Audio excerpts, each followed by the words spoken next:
zijn ons een assassong. Mike's Daily Podcast. Episode 575. It's Tuesday, October 8th, 2013, 10 p.m. Pacific Time. Internet talk radio for your imagination. Mike Matthews broadcasting from the last place on earth, located somewhere in Podcastro Valley, California. Today, we've got Madame Rutabaga, Valentino, Bison Bentley, plus the return of the much-loved segment, Wow Shuts Wow, where we look at some interesting developments in our society that you didn't know about. Mike's Daily Podcast. And there is something that some people do when they're traveling on planes that make me shout, Mike's Daily Podcast. They are these inconsiderate people that decide that they're going to show up to the airport really late. And I'm not talking about those that get stuck in security, like what happened to me when I was traveling back from Florida. And you see, there was a family, and I have to be really calmly talking about what I saw to thee. And it was this family coming back, obviously, from Disney World, all in that garb. Mike's Daily Podcast. They were late because somebody had misplaced their boarding pass. Oh, the scars. Mike's I endured Daily having to wait Podcast. on that plane Yeah! for that family to show up, get in there, because they were waiting for them. And then they didn't have their... One of the kids didn't have the boarding pass. So the security guard was like, well, one of the parents has to come with me and we've got to verify. So the kid was all scared for their mom because the mom's being carted off by a security guard. And it was just like all this drama. Just get to the airport way early. I don't know. There could have been some other story that I didn't know about, but it just made me a little miffed. And then seeing all these happy Mickey Mouse faces on all their shirts. And I'm like, I'm not happy. We're leaving late. Actually, we arrived at our destination early, so I guess I have nothing to complain about. But that does get a little, some people showing up late on the plane, everybody else gets delayed, gets a little irksome. And then I wanted to mention that I was letting my hair grow out. As you may or may not know, by looking at mikesdailypodcast.com and seeing pictures of me, I'm bald. And there's really no way I can grow hair. The cards were stacked against my favor. My mom married a bald man. My mom's father is bald. Oh, and my dad's dad, my grandfather's, both of them bald. So I really hadn't a snowball's chance. And I was like, you know what? I'm going to grow out my hair and show my mom while I'm in Florida visiting her in Daytona Beach that her son cannot grow his hair. It cannot be done. So I just started growing it. And the more I grew it, the more I looked like Sean Connery. So I am so glad. As soon as I got back, I shaved it all off again. Except for the little bit of hair that's growing on the very top of my head. It's really nice. I think it looks fantastic and sexy and awesome. And I look like Charlie Brown. Look who just walked in. Hello, Michael Matthews. This is Madame Rutabaga, and I think that you have a very nice head. Thank you, Madame Rutabaga. And I want to tell you that I prefer men that have a lot of hair. Okay, you're telling me that I have a nice head of no hair, and you really prefer men that have hair. Yes, Michael Matthews. They are so sexy. Even if it's gray and, just old looking, isn't being bald better than having that? Michael Matthews, there's no way you can make yourself look better. You're just ugly. Madam, that's no way to talk to me. Michael Matthews. What? I'm kidding. Oh, look who else just walked in. Hello there, Mike. This is Valentino, the parking attendant. And this is Bison Bentley. Do you know that? Guys, you both have a head of hair. Well, I'm not sure about you, Valentino. You're always wearing that baseball cap. Yeah, well, there's hair under it. Prove it. Take your hat off. Heck no. There's no hair then. I'm not going to take my hat off because you can't order me around there. Yeah, leave him alone. Do you know that? All right, well, I just want to say that I've never seen any hair on Valentino's head, and it's suspect that he's wearing a hat all the time. That's what, like, Kenny Chesney does. He's a country singer who's bald, and he always wears a hat. But you know what? Kenny Chesney's a sexy man. A lot of the country fans, the females, like him. And I guess some of the males, too. There's some rumors about him. But I'm not going to go into that right now because I have no information to back myself up. So I'm clean shaven. What do you guys think? Yeah, that's great, Mike. There's no rumors about me, are there? Yeah, no rumors about the two of us because we're always hanging out, and that's kind of strange. Do you know that? No, there's no rumors about you guys. Don't worry. Well, that's great there. Yeah, because we want to keep being well known as the ladies' man. Do you know that? I don't know if that's what you're known for, but I thought you're known for annoying catchphrases. Mike, that cuts to the quick. Yeah, thanks a lot. Do you know that? I'm just kidding, guys. So, you know what? I just wanted to point out some strange things going on because of the shutdown. And all of these things would make everybody's hair stand up on the back of their necks. But this is fascinating to me. First off, Grand Canyon workers have been furloughed, and the food bank is helping them out. In what appears to be one of the strangest things that's ever happened, the fact that our government does not want to run anymore. Or actually, the Republicans don't want our government to run anymore. Or some would argue the president doesn't want the government to run anymore. About 4.5 million tourists from around the world visit the Grand Canyon every year, pouring an estimated $1.3 million a day into nearby communities. The National Park Service said 2,200 federal and private employees who work in the park are on furlough and it will remain closed until the government reopens. For a brief time today, about 50 people crowded around the entrance sign to the Grand Canyon National Park while helicopters hovered overhead carrying passengers over the massive gorge.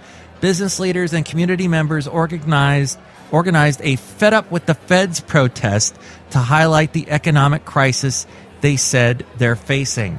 A pastor of the church inside the park reached out to Phoenix-based St. Mary's Food Bank for help after he realized he couldn't meet the needs of people with donations that he distributes out of his garage.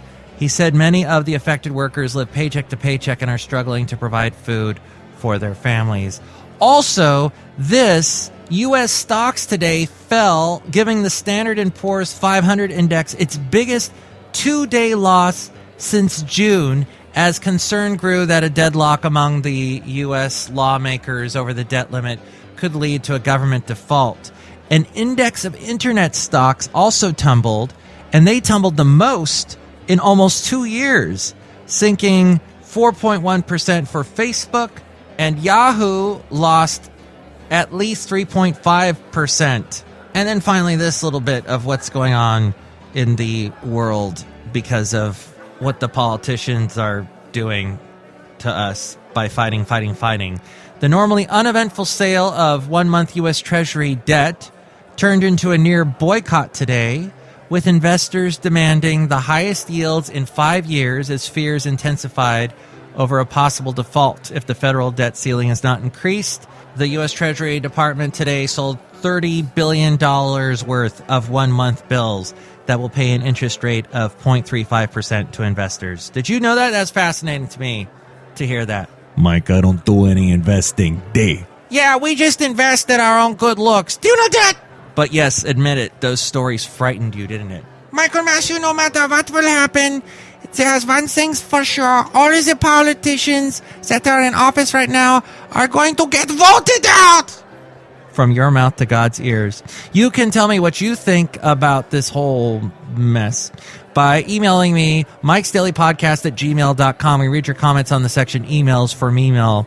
Also, email me there if you'd like to be a guest on the show or if you'd like to sponsor the show, mikesdailypodcast@gmail.com. What is this? Oh, yes, the website, mikesdailypodcast.com, where we have a whole mess of links. No, not hot links, although that would be wonderful if that was true. But we have a bunch of links to like where to listen to us on iTunes and Spreaker.com, SoundCloud, where to Yelp about us. Yes, there's a website called Yelp. But a special link to where to Yelp about this show, that you can do that and become famous.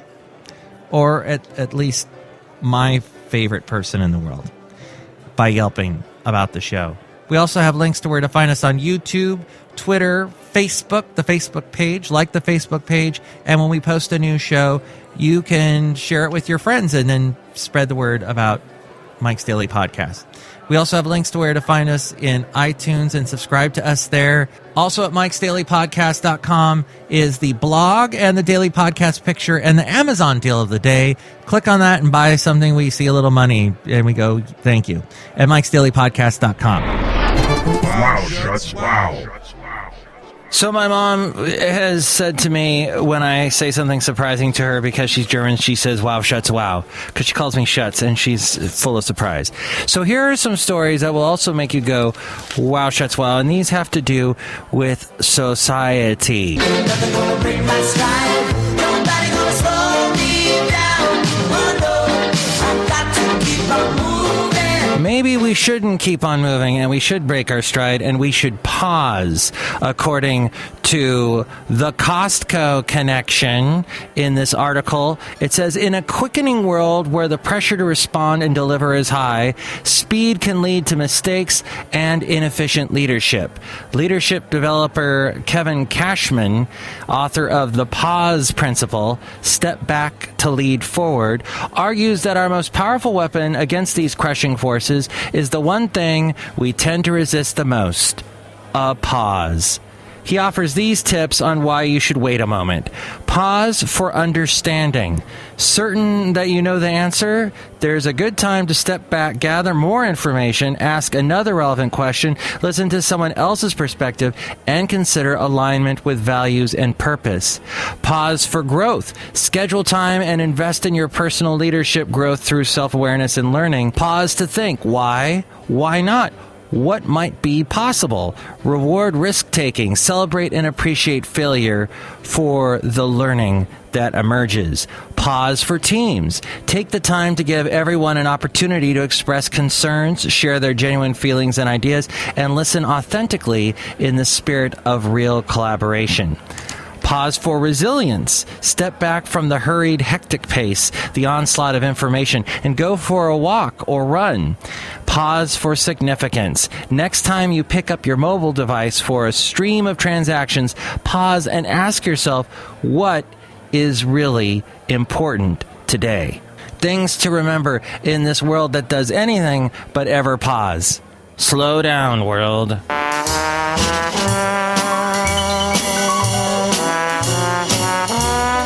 And our society seems to be stripping a lot lately. The comedy We're the Millers made $100 million this past summer, buoyed in large part by the promise of Jennifer Aniston's glistening abs and a hardworking set of shell pink lingerie, as she was a stripper in that movie. Some male critics gave Jennifer Aniston a hard time. Quote, "For young actresses to disrobe in exchange for attention is tradition," said Kyle Smith of the New York Post. For 44-year-olds, he said, it's desperation. Miley Cyrus basically played a stripper at the VMAs. This writer, Karen Valby, who writes for the Entertainment Weekly magazine, she wrote, "I feel for a 20-year-old who wants to take charge of her identity and sexuality after breaking out of the stifling Disney box, but grinding on a foam finger is neither new nor truly rebellious." She says the real foolishness in all of this is the critic's suggestion that the person who should feel shame is not the We're the Millers screenwriter, but the woman hired to perform what's on the page.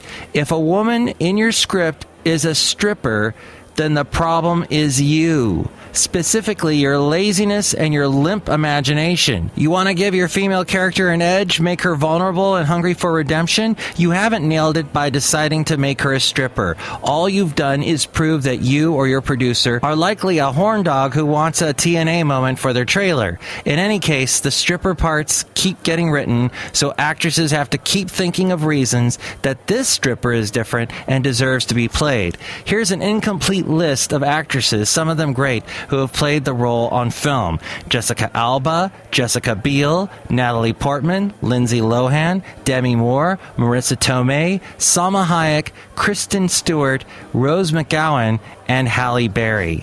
Start spreading the news. I'm leaving today. So talking about celebrities that strip, how about celebrities that sell property in New York. No, that's not really a great way to connect those two. But there is a celebrity that's actually famous in these parts here in the East Bay, where the Mike's Daily podcast comes from. The last place on earth, somewhere in Podcastro Valley, California. Just over the hill in Pleasanton resides the Maddens, and that would be John Madden, the former NFL coach and insanely popular video game franchise namesake. He had a co-op at the Dakota in New York, but it's now sold. The 2-bedroom, 2.5-bath residence has been on and at times off the market for 2.5 years. This according to the New York Observer. It had an initial asking price of $4.9 million. That later dropped to $4.4 and eventually sold for $3.9. And this sale took place during the August doldrums. The apartment boasts original molding, 2 magnificent fireplaces, along with in-unit laundry, a separate entrance from the celebrated Dakota courtyard, and original window shutters. The listing does not make mention of what floor the 2-bedroom is on, which can make all the difference in the world at the Dakota. Lower-level units get a view of the hoi polloi spewing out of the subway station, while the upper-level units get a view of Central Park. John Madden and his wife Virginia sold the unit at 1 West 72nd Street to fellow Bay Area residents Gregor and Maria Cecilia Freund. Mr. Freund founded Zone Labs, which makes antivirus software, and is currently trying his hand at an education startup called Versal. While Virginia Madden has a pilot's license, John Madden is notoriously afraid of flying, which might have been getting in the way of them making it out to the East Coast to enjoy their slice of the Upper West Side. Down to London, come down to London to be the king. So talking about famous buildings and big cities, that's what we were talking about, wasn't it? In London, you know, they built that Olympic Village. The London Olympic Village was built in 2012, and the designers had Athens and Beijing on their minds, both former hosts that were saddled with giant, useless buildings. Quote, our premise was, we're designing for legacy, and oh yes, we happen to be accommodating the games first, said Ken Durbin, a technical director and one of the 3 project managers. So how did their plans pan out? The Olympic Stadium, during the Olympics, it was an 80,000 seat building for the opening and closing ceremonies, but it was designed to be shrunk afterwards. Now it is the future 54,000 seat home of West Ham's United Football Club. It'll open after getting a new roof and more facilities. The basketball arena in London during the Olympics, it was a temporary structure. England isn't big on basketball. Now it's in storage and for sale for $3.3 million. Initial bids were due in March, but no sale appears to have been made. The Athletes' Village in London during the Olympics, nearly 3,000 units were built with empty kitchens so that space could house more athletes. Now the kitchens have been installed and it is a new neighborhood known as East Village. Residents moved in this past summer. And finally, the Aquatic Village during the Olympics was a 17,500 seat facility. Most of the seating was located in detachable wings. Now those wings have been removed and replaced with glass walls. It's now a 2,500 seat facility that'll open for local use in the spring of next year. That article from Fast Company magazine. Man, I just want to go there, check all that out as we go outside the last place on earth where we bring you Mike's Daily Podcast somewhere in Podcastro Valley, California. I'd love to go to England right now so I can get the hell out of this country that's going to hell in a handbasket hell. And here's today's podcast picture. And I say H-E double hockey sticks not as a curse word, but as an actual place that's full of demons. So this picture is of downtown Disney, which was a lot of fun. I went there last week with my mom. In fact, it was a week ago tomorrow. My mom that says wow shits wow, and we walked around. I'd never been there. It's free parking. The restaurants cost money when you eat there, but you can walk in the restaurants and look around and see the cool things that they've got, like at Rainforest Cafe, which you've probably seen. They're all over the country, and they've got the what do you call them? Animatronics with the animals the gorillas and the things, elephants moving around. And then they've got a place that's just like that called T-Rex, where they've got dinosaurs, and you feel like you're in the whatever that era was, the dinosaur times, the Jurassic Park era. Is that what it's called? And there's also this cool little Ice Age room that you can sit and eat in that's got ice, looks like ice, but it's not. And it turns different colors, and it's translucent. It's awesome. And then they've got this balloon that you can see in this picture. You can take a ride in the balloon, but it's really expensive. And there's like a Planet Hollywood that's actually shaped like a planet on the outside. You walk into this big dome, sort of like, Disney has Epcot that's got the big geodesic dome there. What else? Cirque du Soleil, which I went to with my mom. She got tickets for us. And I'd never been to a Cirque du Soleil show, except for one that was at SeaWorld in San Diego. But it was more of a SeaWorld show with the, dolphins and people jumping through hoops.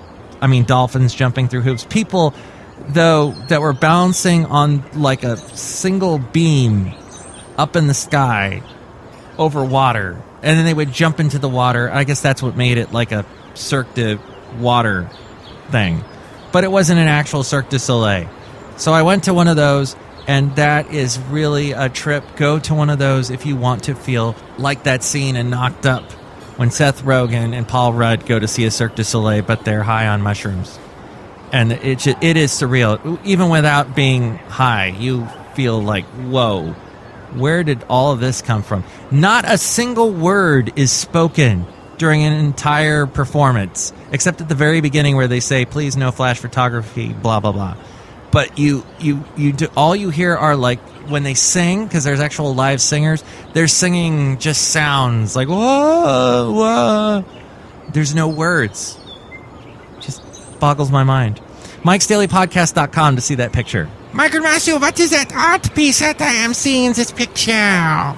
It is actually in front of the House of Blues. They've got really cool art there, and this is some strange arch that was made out of cement and tiles. Very cool. It's frightening. Yes. Also frightening is people that go up in that balloon. Frighteningly expensive. I'd go up in that just to prove that I'm a man. Day. Yeah, and that we're not gay. I'm sure that has nothing to do with... Being gay does not mean that you're afraid of heights. Is Kenny Chesney afraid of heights? I have no idea. Tomorrow, join us for the segment Fabagoo, Things to Do, with Fabagoo.com's founder, Steve Hansen. He's going to tell us about fun things to do this weekend. So tune into that tomorrow in the same spot that you're listening to us right now. We'll also hear from Shelley Shuhart, Floyd the Floorman, and John Deere the Engineer. Michael Masters, there's no way to make you look better. You just look ugly. You say that just so nicely, but it just I feel ensconced in your sweetness. Thank you.